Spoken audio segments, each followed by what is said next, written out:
Les blanches. Euh, Première chose, donc petite annonce, on l'a déjà faite, mais. T'es enceinte Hein? T'es enceinte Pas encore. Mais Tu... à partir de dimanche, il y aura un chiour en plus. Alors, c'est pas un chiour qui va rester forcément fixe sur le long terme, mais déjà pour les Chagim. Donc là, c'est pour préparer. Donc ce dimanche, ça sera sur Purim. Et ensuite, les dimanches suivants sur Pessah. Et on fera également Shavuot. Voilà. Après, on verra peut-être combien tiendra, peut-être combien tiendra pas, je sais pas. En tout cas, on a rajouté ce chiour exprès pour pouvoir se préparer aux halachot des fêtes qui vont arriver. Ça, c'est à partir de ce dimanche. Ici, toujours. T'as dit c'est où? Oui. Ouais, ici, pareil. Il Et y aura une Souda. il y aura une Seouda comme d'habitude. Il y aura un petit croissant si je veux. Il y a toujours cours. Non, ça- Et il y a au Bet Rabat. Alors, c'est ça que tu veux dire? Ouais. Alors, suite à ma discussion avec David également qui m'a dit oui, mais il y a déjà un cours au Bet Rabat et tout. Donc, j'ai appelé Rav Mendel. Et il y a toujours cours là-bas, mais il n'y a pas de problème. Ah, d'accord. Ils ont décalé leur horaire. Ils n'ont pas décalé, ils ont rajouté, ils ont rajouté un cours du coup là-bas, Ouais. juste après par Mordechai Bétan. Et il y a cours aussi là-bas ou pas? Et il y a cours aussi là-bas. Ah, ok. Il y a cours aussi là-bas. Les deux cours sont maintenus, En même temps, ok, ok. mais en bonne entente et Ouais, voilà, en respect mutuel. Non, c'est juste. Mais je Voilà. crois qu'il y a aussi, pour le jour où il y a le rêve Ben Chetrit. aussi, je crois qu'il faut quelque chose aussi. Alors, je vais expliquer ça aussi. Donc ça, premièrement, il y a plusieurs annonces. Première annonce, Bien. Mazel Tov, exactement. Première On annonce. est à la moitié de la semaine déjà. Voilà. Donc dimanche, voilà exactement. De la moitié de la semaine, le but c'est d'arriver à tous les jours. Les hâte. Première. Du coup, après, on fera plus les courses, c'est madame qui les fera. T'inquiète, on trouvera. C'est Rami Lévy qui te livrera à la maison. On fera une formation là-dessus. Donc, on a un cours dimanche. Mardi prochain, on a la nuit du Rav Ben Chetrit. Alors, c'est pas qu'il y a un autre. Il y a un Yom Shlishi. Pas Shishi. Mardi. Ah, si, si, si. Shlishi. Je fais pas de chichi. Ah, pas de Shishi. Mardi prochain, 20h, Bezrat Hashem avec une belle Seouda. Ce sera également mon anniversaire, donc vous serez tous invités. Oh Voilà. C'est ça qui fait des cadeaux. Voilà. Ce sera mes 40 ans en plus, donc c'est pas notre anniversaire. Voilà, Donc, comme Rami Akiva. Il y aurait peut-être Voilà. Où il a fait Hein son- il y aurait une pièce montée. Une pièce montée, je sais pas, mais il y aura Bezrat Hashem. Il y aura les bougies. On va bien fêter ça. Hein. Il y Voilà. aura les bougies. Mais il y aura peut-être les bougies, on verra. En tout cas, alors ce qu'il y a en parallèle, effectivement, alors ça a été au début un manque de communication, donc on n'a pas trouvé un arrangement. Mais en tout cas, il y a Rav Gobert qui vient aussi à Orbacha, mais ça, c'est un cours que pour les femmes. Donc ça ne vous concerne pas. Donc Voilà. là, il n'y aura que les hommes pour. Non, Rav Chetrit, il y aura tout le monde. Il n'y aura pas que les hommes. Il n'y a pas quelque chose aussi au Batra Abad? Non, Bet Rabat, c'était annulé. Donc, mardi, c'est c'est génial. Mardi, 20h. Mardi, 20h, ce sera la salle qui est juste à côté, là. Là, on fait qui pour. Il va venir ici le cas. Hein? Ravel Chitri. Oui. Donc il y aura, non, la dernière fois il a ramené ses bouquins, il en a vendu beaucoup. Donc Il y aura arbitre ou... sûrement on va essayer de faire un vite, ouais. Ouais, je pense qu'on va faire un vite. On va faire un vite, Bezrat Hashem. Voilà, donc mardi, Bezrat Hashem. Hein? Le mardi soir? Ah ouais. Ah ouais. C'est dimanche, mardi, jeudi. Le soir? Ouais, c'est de 16h30 à 20h30. Bon, regarde si tu peux partir plus tôt. Et c'est vrai. Tu verras. Mon Rav Chetri, il faut savoir, ça fait 1 an qu'on essaie de le faire venir. Il était venu il y a 2 ans. Ouais, c'était bien. Ceux qui se rappellent, étaient là, Youssef? Ouais. Il était venu il y a 2 ans. Il y avait des alertes. Il y avait en pleine alerte. Ah Il y a ouais. à peine qu'il est arrivé, on a foncé dans le Ça Miklat. risque d'avoir encore des alertes. Ça risque d'avoir lieu encore, comme vous Voilà, savez. la protection. Voilà. Mais voilà, Ramché, c'est très très compliqué de faire venir. Quand il vient en Israël, il vient 5 jours, une semaine. Il est pris Baruch Hashem partout, vous savez, vous connaissez peut-être déjà. Et nous a placés dans la tournée. Donc Naharia, vous verrez dans sa tournée, il y a Ranana, Yerushalayim, il y a Naharia au milieu. Donc c'est une occasion unique de. C'est pas tous les jours qu'on peut avoir le Rav Chetrit ici. Donc je vous encourage bien sûr à venir, à profiter et en même temps faire Kavod au Rav. Ça c'est pour mardi soir. Et c'est tout pour l'instant. Pour la Gemara, donc bienvenue à Yehuda qui nous rejoint au Shiur. Binyamin, et pour ceux qui souhaitent, il faut une Gemara. Au bout d'un moment, t'as fini ta période d'essai. Il faut réviser aussi. Voilà, David, il Il a faut qu'il s'enregistre. David Adjaj, il est encore dans sa période d'essai, mais qui arrive à la fin aussi. Il faut acheter une Gemara. Je vous explique pourquoi il faut acheter une Gemara. Vous avez fait Chabruta. Alors, je réexplique la structure du cours. Dans mes cartons. Ouais. Le carton rap, je déménage chez Sort. Le jeudi, c'est Gemara. Gemara, c'est quelque chose de difficile. C'est un texte qui a été écrit il y a 2000 ans en araméen. Donc forcément, c'est compliqué, mais c'est ça la base de toutes les halakhot qu'on a aujourd'hui. La base, c'est la Gemara. Donc c'est un projet ambitieux, mais tellement important de pouvoir étudier dans les textes originaux. Ce qui a été écrit par nos Chachamim il y a 2500 ans. C'est incroyable, on arrive à avoir ces écrits-là. Donc ça, c'est la Gemara. Maintenant, pour pouvoir y arriver, le but, c'est à la fois d'avoir des connaissances, mais aussi d'être capable, après un certain temps, de commencer à pouvoir décrypter cette Gemara, qui est écrit en chinois, je suis d'accord avec vous. Mais c'est pas grave, on apprend le chinois, on peut apprendre la Gemara, on peut apprendre le langage. Non seulement les mots sont difficiles, mais la structure est très difficile, il n'y a pas de virgule, il n'y a pas de point, il y a des fois en 3 mots, on te balance une idée, il faut réfléchir 10 minutes ou un quart d'heure avant de la saisir.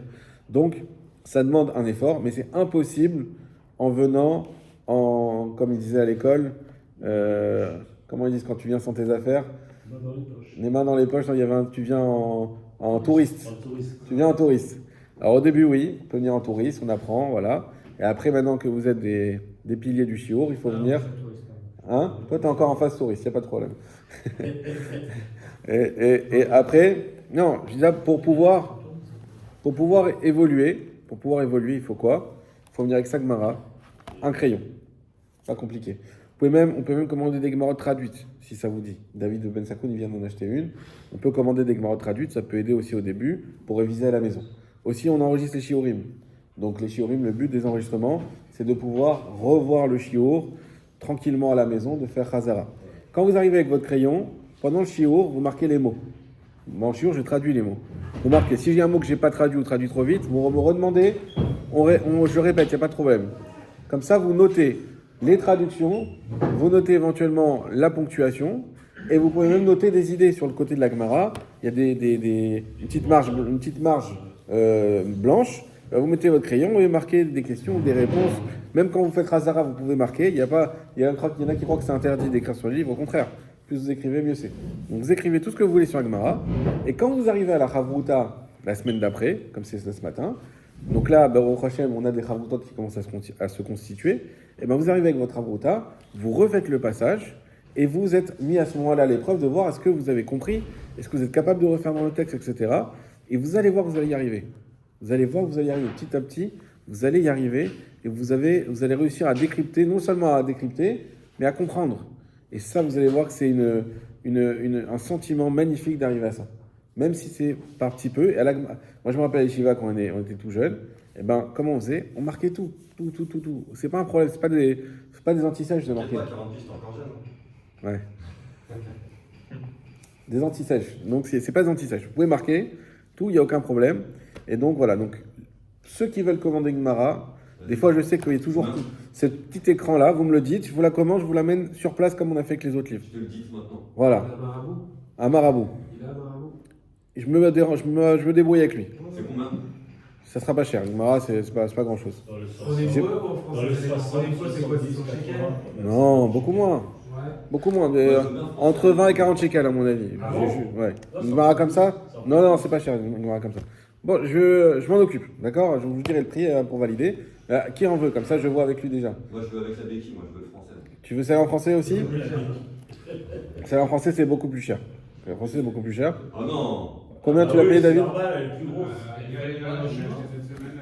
Quoi? Chinois, 220 shekels. Je veux déjà Ah, la petite forme en plus? Bah oui, c'est normal, il y a 2 fois plus. Et en plus, c'est comme la commande l'eau par enfant. La Gemara en français. Alors, la Gemara en français, c'est bien, mais par contre, si tu viens au shiur avec, le problème, c'est que tu vas jamais avancer. ouais, c'est ça. Moi, j'ai pas de problème à ça. C'est comme quand tu lis dans le Patach Elio avec les phonétiques. C'est bien au début, pour apprendre la tfila, apprendre les mots. Mais au bout d'un moment, il faut passer à l'hébreu, sinon tu vas jamais connaître l'hébreu. Et c'est pareil. Ouais, mais la Gemara, c'est dur. Pour avoir essayé et fait l'effort, Ouais. moi je vois si c'est dur de reprendre. Et tout. Alors, ce qu'on a dit, pourquoi? Pour réviser. Non, c'est pas que réviser. T'as raison, bien sûr. Mais écrire. Pendant le shiur, il faut un crayon, écrire les mots, écrire les idées. Et comme ça, ça va. Moi, je dis, encore une fois, c'est du vécu. Ça va rentrer. Il faut faire, excuse-moi. Ouais. Au cours, tu es là pour écouter, bien te concentrer sur ce que notre cher Rav nous dit. Et après, à la maison, tu réécoutes le cours, tu prends ton crayon, et là, à ce moment-là, tu notes, Alors tu ça reprends c'est toi, quand t'as le temps. Bon, prochaine fois on va le faire ça. temps, il faut le prendre, ça prend beaucoup de temps. Et Ouais. Quand t'as le temps de moi, faire ça, c'est bien. j'ai pas le temps, faut pas Mais en tout cas, nous en Shiur, je prends le temps pour le bien faire. sûr, bien parce sûr. que sinon, moi aussi, j'étais nul. J'étais nul. Je savais rien. Moi, je suis en bac chouva. Hein. Moi, je mangeais du cochon hein, quand j'étais jeune, pour vous dire. Donc, C'était bon. je suis pas né là-dedans. Hein, donc, ça m'a demandé beaucoup de travail. Ça demande des efforts, c'est sûr. Faut Bon, après, travailler. chacun a sa méthode, mais il en faut une. Voilà, il ne faut pas juste venir. Je veux venir écouter, ça ne suffit pas pour pouvoir Il décrypter. faut Voilà. reprendre le cours, je pense, à la maison, avec l'enregistrement qui a été fait. Et, Le problème, la seule différence, c'est que quand tu fais ça à la maison, s'il y a un mot qui t'échappe ou qui est dans le cours, j'ai dit trop vite, bah, tu ne peux pas m'interrompre parce que c'est un enregistrement. Là, on peut le faire. Et donc, bon, après, encore une fois, chacun sa méthode. Et l'essentiel, c'est qu'il y en a une qui permet d'avancer. Et bon, au prochain, tu as trouvé la tienne. Et voilà. En tout cas, il faut un crayon, il faut noter, que ce soit à la maison, que ce soit ici. Mais simplement écouter, c'est sûr que ça ne suffira pas pour pouvoir derrière revenir la semaine suivante et décrypter. Commande des marottes en hébreu. Oui, tu peux en commander, il n'y a pas de problème, il faut juste me dire qui en veut. Non, on va trouver pas cher. On va trouver pas cher. Voilà. On commence en hébreu et après, et David, tu t'enverras des photos de la sienne si tu veux. À l'allure on va, de toute façon, il te fait une photocopie, tu en as pour un mois. Voilà. Je m'en fous que ce soit français ou hébreu, je serais que ici pour l'étudier, donc je serais toujours là pour me développer. Oui, mais le but c'est que tu évolues, c'est ça que je te dis. Faut évoluer. Voilà. Non, Tu veux t'en occuper? Je m'en occupe, c'est ça que je te propose. On va prendre une commission. Même si je suis Prends pas de commission, tu payes directement là-bas, chez moi. Est-ce que le touriste, on peut venir au cas où Hein? Est-ce que le touriste, on veut même s'il n'y a pas C'est sans engagement, il n'y a pas de problème. Donc on prend 3 gmarottes. 3 gmarottes? Allez. Oui. Ouais, je peux la revendre plus cher. Si tu mets ton autographe dessus, tu la vends plus cher. La version, moi, il nous avait vendu celle-là. Ouais. Ça, c'est peut-être pas forcément. Ça, c'est un peu trop gros, ouais. Plus cher et derrière, il y a beaucoup de choses qui nous serviront pas. Pas pour l'instant, on va dire. Pas pour l'instant. C'est quoi qu'il y a derrière? C'est des commentaires, c'est des richonniers, mais on n'a pas besoin. À la limite, prends une pour touriste, c'est vache égal. Non, on va trouver, Bédard Hachem. Donc ça, c'est en période de CDD. Toi, tu es en CDD pour l'instant. Période d'essai, voilà. Qui distrait beaucoup le public. Bon, on va y aller. Donc je vous rappelle, dimanche, si Dieu veut, Shiur, pour ceux qui, encore une fois, en toute bonne entente avec Rav Mendel, on s'est mis d'accord. Là où vous sentez bien le but, ça je ne répéterai jamais assez, que ce soit pour prier ou vous étudier, vous soyez dans un endroit où vous sentez bien. C'est le seul but. Nous, que ce soit moi, Rav Mendel, ou les autres qui font des organisations pour la Keïla, notre but sincère, c'est que vous soyez bien. Si on fait ça, c'est pour la Keïla. Donc, que chacun il aille là où il se sent bien. C'est ça qui est le plus important. En tout cas, ici, Bédrat Hachem, ce qu'on va proposer à ceux qui viennent et qu'on accueillera avec grand plaisir, c'est Shiur dimanche matin sur les halachot des Chagim. Voilà. Ensuite, mardi soir, le Rav Ben Chetrit, Bédrat Hachem, et mon anniversaire. Voilà. Mardi soir, Rav Ben Chetrit et mon anniversaire. Comme ça, on fera 2 en 1. Lundi matin. Et quoi? Lundi matin. Lundi matin, jeudi matin, on reste normal. Lundi matin, donc le cours de halakha sur Kriyat Torah. Et jeudi matin, comme on va faire tout de suite, le cours sur... Mercredi soir. Et mercredi soir, bien sûr, le cours sur la paracha. Voilà, bon, bah, vous connaissez tout. Voilà, on va pas... Et vendredi matin. Et bientôt. Bédrat Hachem bientôt, non, voilà, on va essayer d'avancer. Et en tout cas, voilà, encore, sachez que ce matin, j'ai encore reçu les félicitations du monsieur qui était là. Il m'a dit ce que vous faites ici le matin, d'être Mechazek le Minyan. Il m'a dit jamais ils auraient pu croire de leur vie que c'était possible dans la synagogue ici. Vous avez rendu ce Makom, faites quelque chose d'extraordinaire.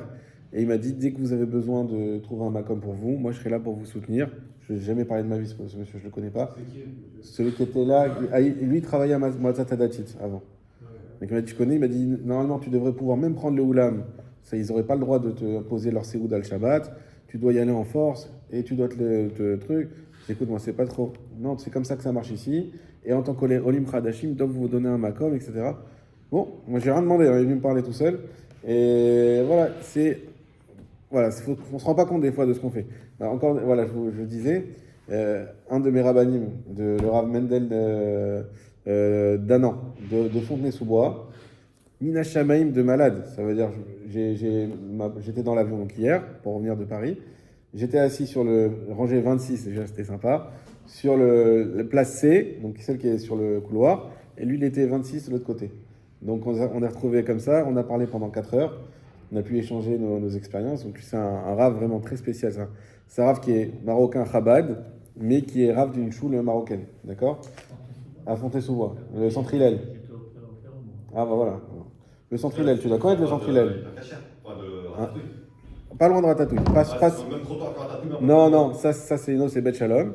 C'est une autre qui est à Fontenay aussi. Mais plus bas, plus côté Vincennes, tu as le centre Hillel. Ils ont construit un immeuble de 1000 mètres carrés que la mairie leur a donné le terrain et tout. Ils ont fait quelque chose de magnifique. Et en échangeant avec lui, il était vraiment, encore une fois, je vous dis toujours la même chose, mais il était très très surpris de savoir ce qu'on pouvait faire ici en arrière. Très très surpris. Il ne se rendait pas compte qu'il pouvait avoir une Keila comme ça. Je lui racontais un peu le Shabbat Yisro, je lui racontais les Shurim et tout ça. Et vraiment, il m'a beaucoup encouragé. Il m'a dit, il te faut un endroit pour le Shabbat. Tu peux pas continuer. Il m'a donné beaucoup de force et il a insisté. Il m'a dit, tu peux pas continuer. Shabbat, je suis à Miazim. Non, je suis à Miazim, mais c'est vrai que c'est pas un endroit si j'avais un endroit qui me correspondait à fond, c'est vrai que je ne me poserais pas forcément la question.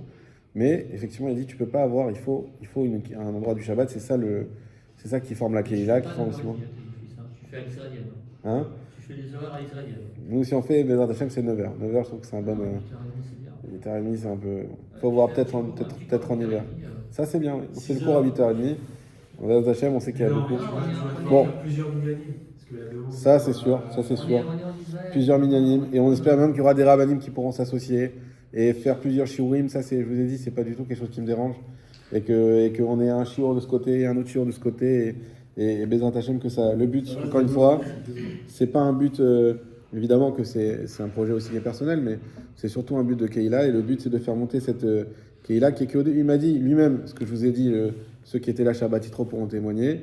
Il m'a dit, mais tu verras que 4-5 ans, il y aura 8 Keilot. Il y aura pas, vous ne serez plus posé la question, est-ce que 2, est-ce que 3? Il y aura 8 Keilot, c'est sûr. J'en suis certain. C'est-à-dire quelle est la question qu'on se pose? Il m'a dit, d'ici quelques années, ça sera oublié, et on se les posera plus du tout. Donc il faut à un moment, il faut prendre ses positions, sinon après, ça sera d'autres choses. Mais voilà, Bezrat Hashem. Hadak, alors, on a trop parlé. Donc, l'Agmara. On va reprendre. Il n'est pas là, Binim. On va reprendre. Tout à l'heure. Il part sur Ah, bon. Qu'est-ce qu'on a dit? Pas Machat. Mechad et Miu Shabbat. Et la Matzah. Non, je On était aux planches. oui. Pas aux planches de Deauville, attention. Alors. Bessoura Amre. Amash Moeskar. Ok. On va reprendre à Bessoura Amre. On avait déjà fait ce passage, je vais le faire rapidement. On va continuer. La ligne commence par Oil. Donc je rappelle la problématique qu'on avait vue. Nous, on a vu qu'il y a une discussion, qu'on appelle une marloquette, une divergence d'opinion, sur savoir, est-ce que lorsque j'ai ma souka et j'ai mon srach, d'accord? Mon srach, on sait qu'il doit être fait avec des parties végétales, des éléments végétaux. Maintenant, si au milieu de mon srach, j'ai une partie qui n'est pas végétale, qui est du fer, par exemple, qui est quelque chose qui est a priori pas cachère pour le srach, est-ce que ça invalide toute la souka ou pas? Ou est-ce que c'est pas grave s'il y a une petite partie comme ça? Alors, effectivement, s'il y a une petite partie, ça n'invalide pas la souka entière. La souka reste cachère, d'accord? C'est quoi ce qu'on appelle une petite partie? Sur ça, il y a une discussion. Il y en a qui disent que c'est 28 cm, 4 fachim, que effectivement, tant qu'on a une bande qui fait moins de 28 cm de large, alors toute la souka reste cachère, parce qu'on va dire qu'elle s'annule et qu'elle ne prend pas une place qu'on appelle un makom, on expliquait, parce qu'à partir de 4 fachim, c'est un vrai endroit, là, elle ne prend pas une place qui s'appelle un makom, donc elle n'invalide pas la souka. Et d'autres qui sont beaucoup plus permissifs que ça, qui disent non, c'est pas 28 cm, c'est jusqu'à 2 mètres, jusqu'à Arba Amot. Jusqu'à 2 mètres, même si on a 1,50 m de largeur de fer, ça n'invalide pas la souka, c'est encore un endroit qui ne s'appelle pas, qui ne prend pas une place suffisante pour s'imposer quelque part et invalider toute la souka. D'accord? Ça va? C'était la marquette de base. Bessoura, donc dans les mots, on reprend ça rapidement parce qu'on a déjà fait et après on va plus doucement. Bessoura, donc Asura, vous l'avez tous? Bessoura Amré. Alors pareil, pour la ponctuation. Yosef, je te parle aussi à toi. Maintenant que tu as passé un shlav, tu feras comme tu le sens, il n'y a pas de problème. Mais il faut aussi une mara comme ça. Pourquoi? Parce que la ponctuation, c'est bien, mais vous pouvez aussi l'écrire au crayon. C'est aussi quelque chose, parce que sinon, vous n'apprendrez jamais à pouvoir lire la Gemara sans ponctuation. Donc il faut, c'est bien, d'avoir des Gemarotes sans ponctuation, rajouter, exactement, rajouter, et après, ça permet d'avancer aussi. Mais bon, chacun avec son... C'est que des conseils, hein, chacun avec son ressenti. Bessoura, dans Soura, ils ont dit Leha Shamata. Soura, c'est une ville. Exactement. Bravo, Binyamin. Mais non, mais c'est voilà. Leha Shamata. Cet enseignement-là, Be'ai Lishna, dans cette... Lishna, c'est-à-dire dans cette expression. Benardea, donc dans ce qu'on avait déjà expliqué jusqu'avant. Benardea, par contre, à Nerdea, donc une autre ville, maintenant, ils ont enseigné. Amar Rav Yehuda Amar Shmuel, que Rav Yehuda a dit au nom de Shmuel, Srach Pasoul Be'emsa, un srach, donc, qui est pasoul, donc qui n'est pas du végétal, lorsqu'il est au milieu de la souka, au milieu du toit, Pasoul Be'arba'a, il invalide toute la souka qu'à partir du moment où il fait au moins 4 tefachim. Minatzad, par contre, lorsqu'on est sur le côté, Posel Be'arba Amot, alors on n'est plus permissif et il rend pas soul qu'à partir de Arba Amot. Donc on avait expliqué que sur le côté, comme c'est relié au mur, donc c'est considéré comme une continuité du mur et donc là on peut être plus permissif d'aller jusqu'à 2 mètres, Arba Amot. Verav Amar, et Rav lui dit, Ben Minatzad, Ben Be'emsa, Be'arba Amot, que ça soit sur le côté ou au milieu, c'est toujours Arba Amot, c'est toujours 2 mètres qui invalide et pas 4 tefachim. Ok? Donc, sur le côté, tout le monde est d'accord qu'on peut aller jusqu'à 2 mètres, Arba Amot. La question, c'est au milieu, est-ce que c'est 4 tefachim ou est-ce que c'est 4 amot?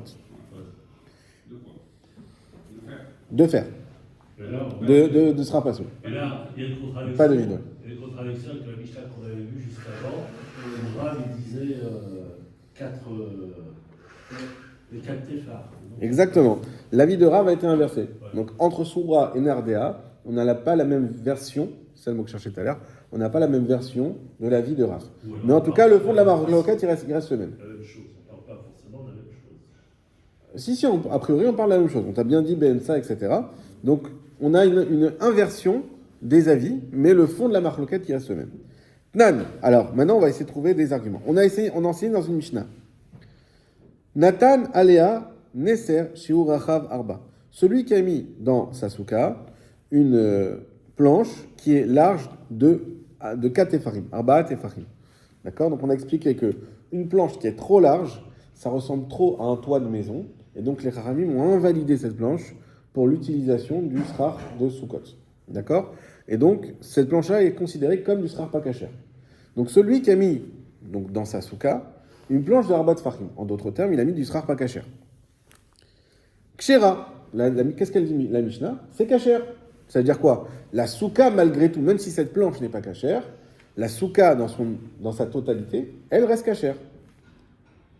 Donc ça, c'est une Mishnah, d'accord? Il faut savoir qu'on a déjà expliqué que c'est que la Mishnah, c'est un enseignement supérieur, c'est-à-dire qu'on ne peut pas la contredire. Ce qu'elle dit, la Mishnah, c'est parole d'Hachem, c'est la vérité. Donc on ne peut pas la contredire. Donc si la Mishnah me dit que lorsque je mets du srar pas cachère, on a parlé d'une planche, qui fait Arba Tfachim. Là, on lit quoi? On lit la Mishnah ou on lit la Gemara? Là, alors, on lit la Gemara, et la Gemara fait des citations. Elle cite la Mishnah, elle cite la Torah. Au début de la Gemara, il n'y a pas une Mishnah? Si, exact. Alors, si tu poses une bonne question, je vais l'expliquer. Il parle de la structure de la Gemara. C'est quoi la structure de la Gemara? On a au début une Mishnah, et ensuite l'explication de cette Mishnah. Et les discussions qui vont des fois dans tous les sens, parce que la Gemara n'est pas très structurée au niveau des sujets, qui vont dans tous les sens par rapport à cette Mishnah-là. Maintenant, quand on va discuter de cette Mishnah, on va donner